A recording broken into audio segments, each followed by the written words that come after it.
Welcome to Capital City Underground. I'm Renata Guzman. And I'm JC John. We have a really exciting and packed show for you today. We'll cover everything from protests here on campus to what's going on in the world. And we'll also take a look at Lincoln's local music scene and the use of styrofoam on campus. So let's get started.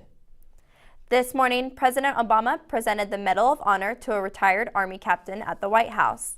Captain Florent Groberg is honored for his courageous actions in Kunar Province, Afghanistan on August 8, 2012, when he was injured in combat. Groberg was born in France but became naturalized U.S. citizen in 2001. The White House says Captain Groberg is the 10th living person to be awarded the Medal of Honor for actions in Afghanistan. A 12-year-old boy from Omaha had admitted to being involved in the fatal shooting of a 31-year-old man and has been ordered to serve probation at a psychiatric facility. A judge ordered the boy on Tuesday to be placed at a Boys Town psychiatric facility where he will be evaluated in 6 months to determine the effectiveness of his mental health treatment. The boy pleaded guilty to reduced charges of criminal conspiracy and using a weapon in the death of Jemimil Ray. The Red Cross says 37 people are dead after 2 suicide bombings in southern Beirut. Almost 200 others were left wounded. The National News Agency in Lebanon says at least 4 buildings were damaged in the blast. What you're seeing now are pictures from the scene. The area is a stronghold for the Shiite Hezbollah group and has seen previous violence connected to the conflict in Syria. But the exact motive for these blasts is still unclear. The retail giant Walmart unveiled several deals for the post-Thanksgiving shopping bonanza. Walmart stores will open at 6 p.m. local time Thanksgiving night, while Walmart.com will start offering deals at 3 a.m. Eastern time Thanksgiving morning. The company says it's ditching its hourly doorbuster deals, which have a history of causing scuffles between shoppers, and said all discounts and deals will be available at once. The company will also give additional pay, free dinner, and discounts to employees who work on Black Friday. What an incredible opportunity high school volleyball teams are getting this weekend. The Nebraska State Volleyball Tournament is taking place at the Pinnacle Bank Arena. The first round begins this afternoon. Both Lincoln Southeast and Lincoln Southwest are playing in the Class A bracket at PBA. Class C1, C2, D1, and D2 will be playing at high schools around Lincoln. The championship games will all be played at the Devaney Center on Saturday, November 14th. UNL is making some visible changes regarding sustainability. Here's reporter Joy Carey and videographers Jay Tan and Nick Hermson with the story. And you can see some of those changes already. Some of you may have seen that the training table has switched its takeout boxes from styrofoam to cardboard. The university is waiting till 2016 to do a complete switch so that restaurants will have a chance to use up the styrofoam that they already have in stock. By 2016, UNL plans to be styrofoam free. The decision comes after a push from UNL student body government, ASUN. We approached clubs and different student groups and asked them to take a pledge to stop using styrofoam. Himes was part of the team that created Foam Free UNL, a website that talks about the negative impacts of styrofoam. Kind of the point that we got stopped at was the businesses in the union. We had no power over them, and when it came down to their business structures, they don't want to give up things like styrofoam because it is the cheapest way for them to have takeout containers. In the spring, ASUN decided to stop funding purchases of styrofoam. Now, with the support of the UNL administration, even restaurants in the union won't be able to use styrofoam in 2016. But what's so bad about styrofoam? Environmental Studies Advisor Christine Haney says that while paper products take years to decompose, it's estimated that styrofoam products take millions of years. It doesn't break down wholly. Paper can break down pretty quickly. You can assist the process with water and sun exposure, and it breaks down to more of a natural product. But styrofoam is there for the long haul. So it continues to add up within landfills. It continues to clog up waterways. In addition, Haney says styrofoam contains carcinogens, cancer-causing chemicals that are released as the product breaks down. These chemicals are released into soil and water and sometimes consumed by animals. For Emma Himes, eliminating styrofoam is a change she hopes can go beyond campus. It's causing students to question when they are picking up styrofoam. So I think that we've kind of started this culture change through the Styrofoam project. Emma says it's something for her that she enjoys being able to see a tangible change by something they're doing on campus. Thanks, Joy. So what's next for this movement, Joy? Emma Heim says it's something where she hopes the momentum of the movement can affect some businesses around the campus. Like she gave the example of the coffee house still uses styrofoam cups. That's something that she'd like to see changed. Thanks, Joy. We can't wait to see this movement continue picking up steam on and around campus. A student at UNL is organizing what he calls a Black Lives Matter protest at the City Union. The protest will take place on November 19th from 12:20 to 2 p.m. The protest initially drew criticism from some students because the organizer, Trevor Obermuller, a white male, was required to participate in an event to stop prejudice by his Psychology of Racism class. However, Obermuller has confirmed that the UNL African Student Association and African People's Union will be in attendance, as well as speakers from the African American community. UNL will host more than 3,000 students in the next 2 weeks. Harvey Perlman addressed Nebraska students and staff via an email saying that high school students will be coming to campus as part of the annual Diversity Leadership and Red Letter Day events. The student guests will be touring residence halls, eating in the dining halls, and attending symposiums taking place in the Union. Perlman encouraged current students to be patient and respectful to the guests. The Lincoln Parks and Recreation Department will present the draft of the dog facilities master plan during the Parks and Rec Advisory Board tonight. According to the department, there are an estimated 66,360 dogs in Lincoln. The city's 2 dogs use facilities, Rickman's Run in Southeast Lincoln and Oak Creek Dog Run in Northwest Lincoln, are perhaps the city's most used park facilities. The draft contains the results from the survey posted on the Parks and Rec website in March, encouraging dog owners to evaluate what works and does not work at the 2 Lincoln dog park facilities. Tonight's meeting could determine if 3 new dog parks will be opened. November is a month that brings awareness to one of the deadliest diseases worldwide. Capital City Underground reporter Erica Nett has the story. It's the 6th leading cause of death in the United States and kills more than prostate and breast cancer combined. It can't be slowed, prevented, or stopped, and affects over 5 million people worldwide. One UNL student was 14 when he found out that his grandpa was one of those 5 million people.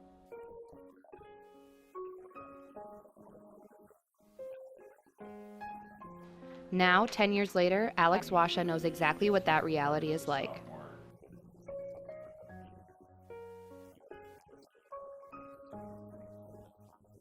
His day is always the same, but so is the commitment from the person he spends it with, Washa's grandmother.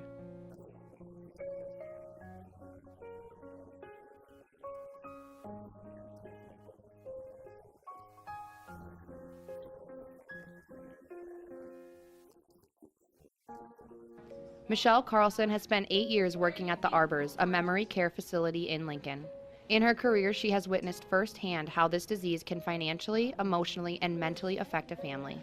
It provides challenges to everybody in the family. We've had people wander off in the middle of the night. I'm sure everyone's heard those stories on the news. That stuff's real because they don't know. Their brain is dying. According to Carlson, Alzheimer's is called the long goodbye because people with the disease can live for 10 or more years. This makes it difficult for people who work with the patients. You know, you establish bonds with people, and so you go on the journey with them. I get sad, I cry, but there is a certain level of knowing that you've done a really good thing for them. This disease doesn't just take memories, it takes people. Mothers from daughters, sisters from brothers, and a grandfather from his grandson.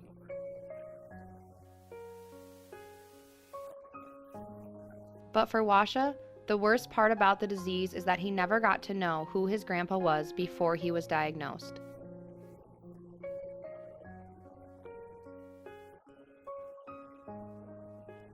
For Capital City Underground, I'm Erica Nett.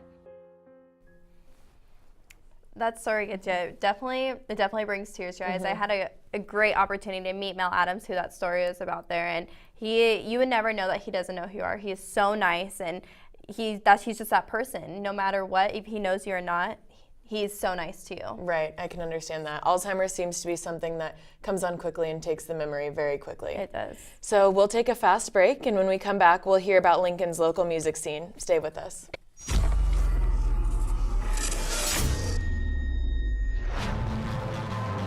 We've got about probably 10-15 minutes left, and then the show is starting.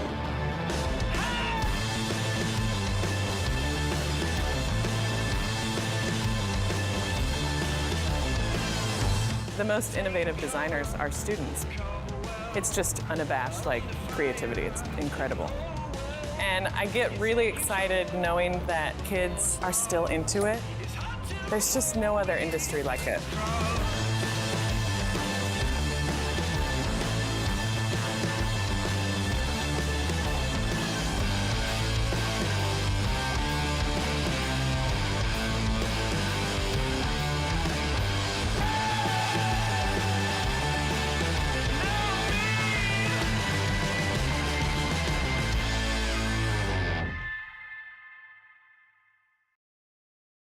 May not be the most populated city, but its local music scene is bigger than most realize. Capital City's B. DeBose has the story on how local recording studios function right here in Lincoln. Studio recording in Lincoln tends to go unnoticed because we're not the biggest city. After visiting Fuse Studios and DNA Audio, I got the chance to find out some of the problems local studios have encountered with local artists and some of the issues local artists have while recording. Their level of being prepared, if they come in very unprepared, not really knowing what they want, then we kind of have a problem and things kind of get sidetracked and you end up spending a lot of time on things you don't need to be wasting time on, really. You want to be experimental, but it'll cost you to be experimental. And, you know, back in the days when people would write and record a record in the studio, and they would have, you know, $100,000 to record, they could be as experimental as they wanted to be. It was, you know, on record label money. But those days are gone. And with everybody trying to put out music, trying to get, you know, a better sound, and preparation is everything if you want to speed the clock up, if you want to have that time to experiment. So I think a lot of times just being totally prepared for the element. With advancing technology, recording music has become easy to do from home. This does impact our local studios, but local recording artist Alex Compt thinks it's not a bad idea for practice needs only if you're planning to record in a studio soon. I would actually suggest recording yourself as much as you can, but don't expect to release it and don't release it. Please don't release it, actually. Because it's going to be bad and it's going to be terrible, and once you get past the point of sounding terrible on your recordings and you get professional help, you're going to look back on those recordings and say, oh, I wish no one ever heard those. So, yeah, practice but do not release. We study audio, we get better at it, we practice it, we do it more than you, we can do it better than you. It's just, you know, can you paint your house? You sure can, but you can also call a painter, that's all they do. They'll do a better job. You can build a chair, sure can. It's not that hard, but if you have a carpenter do it, it's gonna be a lot nicer chair. I mean, it really is. It's a quality thing. There's a trend right now, you know, to home record or record in the hotel room, for instance. I think the last project I worked on, they had actually been working on some stuff in a house, and they just came to the realization, yeah, you know, this is great, but, you know, I can hear the dog barking in the background or the car going down the street, and, you know, I'm not getting quite the drum sound I want. Technology has affected some of the financial aspects of local studio recording, but it hasn't affected the heart of why they do what they do. And in the end, putting out local music is worth it. You know, getting to know the musicians, like the people make it fun for me. And like a lot of the musicians around here are very passionate about what they do, and being able to be brought into something that they care that much about and be a big part of it is a lot of fun for me. So that's definitely my favorite part. I think everybody's got a vision for what they want to do, where they want to go, where they hope to go. I see a lot of unique sounds. Everything from heavy metal to 90s acoustic rock to singer-songwriters that'll come in with a song and you go, wow, you know, wow, that's amazing. I think people come in here, they feel comfortable, they have a good time. I like it when my clients are smiling when they leave, happy, you know, and people are up about the project, up about their creativity. That's the way it should be.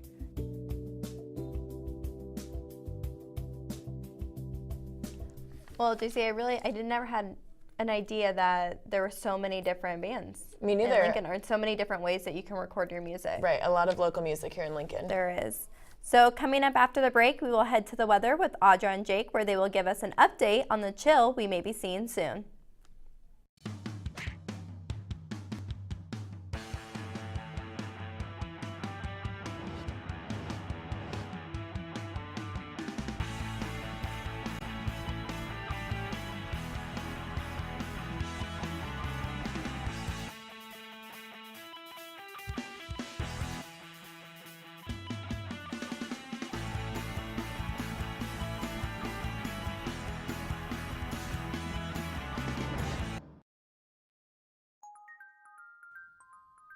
At the University of Nebraska College of Journalism and Mass Communications, you can start here and go anywhere. Our programs are designed for life seekers. You'll get hands-on experience from day one. To begin your future, go to journalism.unl.edu. Start here, go anywhere. With the Capital City Underground Weather Team, Cody, Audra, and Jake update Lincoln with your latest weather information. From the storms to the studio, let's take a look at this week's forecast. For Capital City Underground, I'm Jake Petter. After a mild and rather calm start to your November, yesterday proved to be quite a wild weather day across Nebraska, where we had varying weather conditions across the state, including blizzard warning, hail, snow, and even that lingering chance for a tornado. Looking at the National Weather Service map across the state, at one point during the day there was both blizzard warning over southwest Nebraska and a tornado watch in southeast Nebraska. Now looking as that storm moved across the area, it dropped a good amount of snowfall for this time of year, where in Ogallala we received about a half a foot, 6 inches, North Platte 1 inch and 7/100ths, and then as it moved farther east, that snowfall amount dropped quite substantially, but we did in fact see some snowfall here in Lincoln with the trace. So now with the look of the rest of your weather for this week, here's Audra Moore. Thanks, Jake. Let's take a look at our current weather conditions here in the capital city. 56 degrees at the moment. It's been a lot sunnier today than it was yesterday. The wind, though, has stuck around. The winds have been out of the northwest at 20 to 25 miles per hour, and we've even seen some gusts at up to 32 miles per hour. However, that will change as we head into tonight. 26 is our low, mostly clear. Should get nice and cold this evening. The winds will die down to about 5 to 10 miles per hour out of the west. Tomorrow, also a nice day. 55 is your high that we're looking at. Sunny and clear. Winds out of the west still at 5 to 10 miles per hour, though they will be shifting to out of the south later that evening. As we go ahead and look at our game day forecast, if you're heading up to New Brunswick for that game at Rutgers, 41 by 9 a.m., 47 by noon. We're looking at 49 degrees by kickoff, which is 3:30 their time or 2:30 here in Lincoln. The winds will be out of the northwest at about 10 to 15 miles per hour, which could have an impact on the game. We'll have to wait and see on that. 6 p.m., 45 degrees, and by 9 p.m., 42. However, back in Lincoln on Saturday, our high is 64. Should be a really nice day if you're going out hunting for opening weekend. Sunday, partly cloudy and breezy with a high of 61. As we head into your work week ahead, Monday, another chance for some precipitation with a high of 59, partly cloudy also.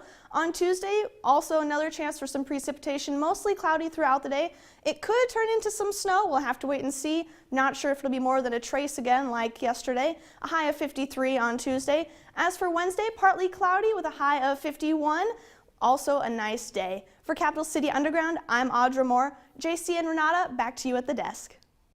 Well, the weather certainly sounds a lot better than yesterday's, where we did have snow in western Nebraska, Colorado, and Wyoming, which shut down portions of Interstate 80. Yeah, that's true. The weather is looking a lot better for deer hunting season, which does start this Saturday.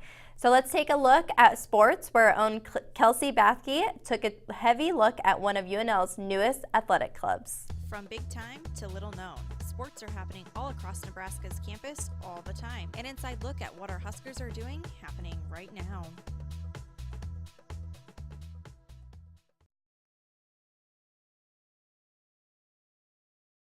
2015 marks the inaugural year for the Barbell Club here at UNL. Kevin Carlson, the vice president of the club, explains to us what they're all about. Well, for our club, we started our club because we wanted a way to represent the university in both Olympic weightlifting, and powerlifting. And so we compete in 2 organizations, the USAPL, which is USA Powerlifting, and the USAW, which is USA Weightlifting. Between these 2 divisions, the club hopes that all active members will compete this year for a shot at a national competition. And the goal of our club is to get our members to compete in a regional competition in both powerlifting and weightlifting, compete and qualify for collegiate nationals, and then go to collegiate nationals in order to represent the university. Both men and women are encouraged to join the Barbell Club, and member Hannah Opfer talks about how her life has been positively affected by weightlifting. Freshman year was kind of hard for me, like just adjusting, and so I started going to the gym a lot. And by the time now, 3 years later, lifting became a passion of mine. It also has helped me to become more accountable for myself. Weightlifting is one of those things where you get out of it what you put into it. Philip Wiebe, a weightlifter for the club, told us about the transition between powerlifting and weightlifting. So I started doing powerlifting and got pretty strong real fast, and then I kind of sort of stumbled upon Olympic weightlifting and decided that was a lot more interesting and took a lot more of my effort and concentration. It was a mental challenge and a physical challenge all at the same time. The Barbell Club meets every other week on Sunday mornings at the UNL City Campus Rec for group lifting, but hopes to move to more frequent meetings as competitions draw closer in order to form a sense of community. But for some, that feeling already exists. I'm not by myself. I've been by myself for a long time lifting, and it's nice to have kind of a family, I guess. Wow, what a powerful and uplifting piece. It really is. You know, I don't think I could ever lift something like that. I don't even know if I've gone to the gym that many times. But that's terrific. So after the break, reporter Bailey Neal will give us a closer look at a fundraiser called Jump for Jack.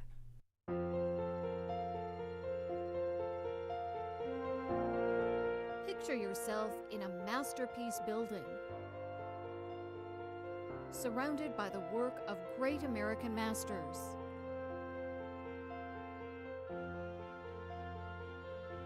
It's here. Sheldon Museum of Art at the University of Nebraska-Lincoln. Nebraska's national treasure. University of Nebraska-Lincoln broadcasting students call the game from atop Memorial Stadium. You're listening to the Huskers on 90.3 KRNU. An emphasis in sports communication prepares students to cover sports, from reporting and advertising to promotion and social media. Allowing us to emphasize in sports really opens up so many doors for us and opportunities, and it's great. It's a one-of-a-kind experience. Start here, go anywhere. The College of Journalism and Mass Communications.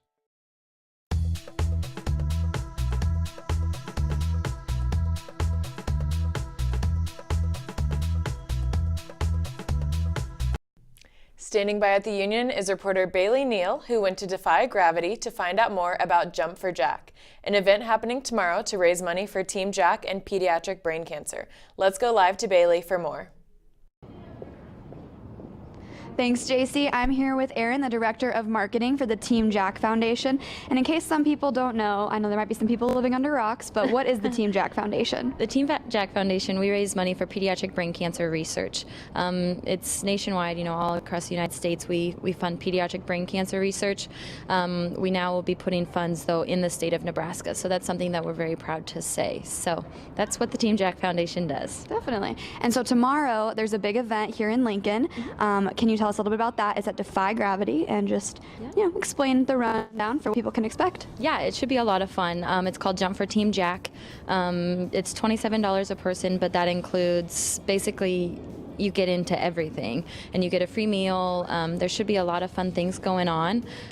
There's a silent auction, so there's stuff signed by Jack, there's stuff signed by Rex Burkhead, there's a whole bunch of stuff for all ages, and then also we'll have a special guest. Eric Crouch will be there from 6 to 8, so if you want to come see the Heisman Trophy winner Eric Crouch, head down.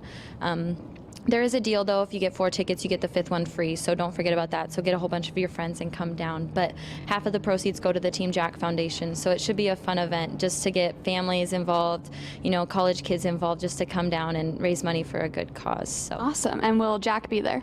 Jack will not be there. Jack is actually in Boston right now. He's getting some treatment, or not treatment, he just has checkups every month. He goes to Boston. So I guess that's what happens when you have brain cancer, you have to travel. So he won't be there, but it should be a good time just to, you know, get a whole bunch of people out there and have a good time. All right, well, our thoughts are with him. And now we're going to go back to the studio where we have Black Lighthouse for you guys for their original song, Anthem. We think you guys will really enjoy it.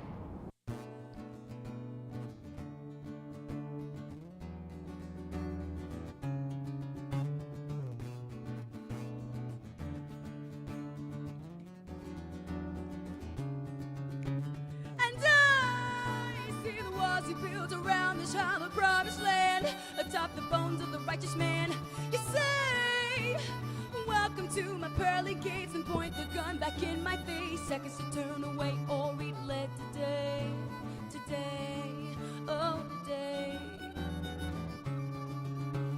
And I don't understand. If we're all the same, why do you treat me this way, this way? I'm gonna break the walls down.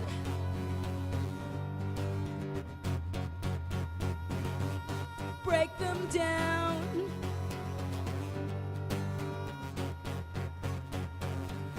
Break the walls down, down. Break the walls down, down, down. Break the walls down, down, down. Break them down. I'm gonna break the walls down. See the solar sister underfoot, a brother. She's crying out, she's in duress, and you call her innocent because of her red dress.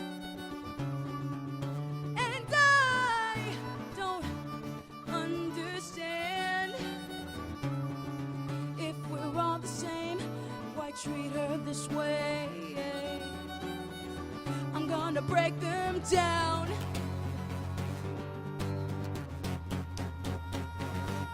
Break them down.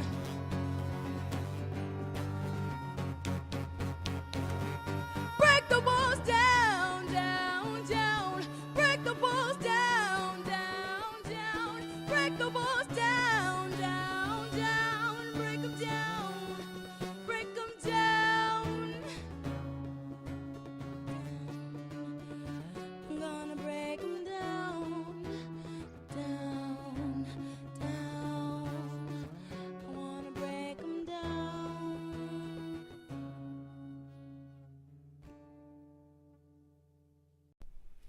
Well, thanks for joining us for today's show. You'll see us again next week, same time, same place. Enjoy your weekend and have a great evening, everyone.